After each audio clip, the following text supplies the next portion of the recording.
And now, the best 60-ish seconds of your week.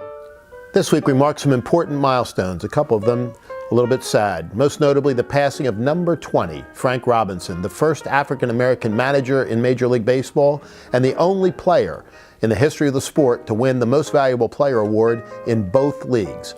Frank Robinson used to say, "I'm not always the best, but I always try to be." What a great way to be remembered. And a little bit closer to home, Charlie Kopp, one of the great tax attorneys in the world and a political counselor, fundraiser, and operative extraordinaire, passed this week.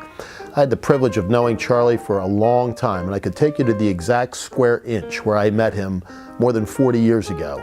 And he was, through all of those years, a wise friend, a great counselor, and a terrific leader. And he will be sorely missed. May both men rest in peace. And a couple of birthdays this week. Ronald Reagan would have been 108 years old on Wednesday the 6th, and the following day, Roberta McCain, John McCain's mother, celebrated her 107th. She's still going strong. God bless her. And of course this week, the State of the Union message. Now the run-up to the State of the Union message has always exceeded the address itself. You know, who's sitting with whom and what colors they're going to wear and all that kind of stuff. It sounds like a junior high prom most of the time. And mostly, State of the Union messages are quickly forgotten. You have a hard time remembering the great lines from most State of the Union messages, but this year there was one when President Trump declared, "America will never be a socialist country." Think about that. The fact that the President of the United States has to say that on the floor of the United States Congress is in and of itself a pretty dramatic statement. And of course, the visual images that were conjured up that night led the way. Television's a visual medium, and 50 million people tuned in to watch the State of the Union, and they watched the congressional Democratic women there in white, looking like they had to find cue cards to know when to applaud or stand up, and they couldn't seem to applaud some pretty important things going on in this country, namely record low unemployment, job creation, and a booming economy. You have to wonder about that. And the whole socialist mantra, take a look at Venezuela for crying out loud. But we'll come back to that at a later time, because right down the road from Washington, D.C. in Virginia, what the heck is going on there? First of all, Governor Northam, who put into his medical school yearbook, he put it in, let's be clear about that at this point, a photograph of somebody in a Ku Klux Klan robe, and next to them, somebody in blackface. He initially said it was him, then held this awful press conference. You know, we're in the communications business. It was pathetic, where he tried to walk it back saying, no, it wasn't me.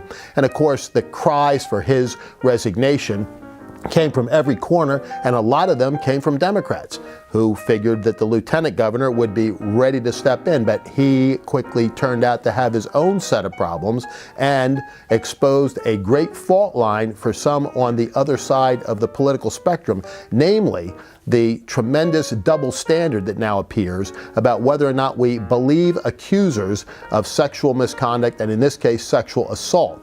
And we'll have to watch how all that works out for Lieutenant Governor Fairfax. And of course, the third person in line of succession there, the Attorney General, had his own problems with blackface. He at least had the good sense to bring it out himself rather than letting others do it.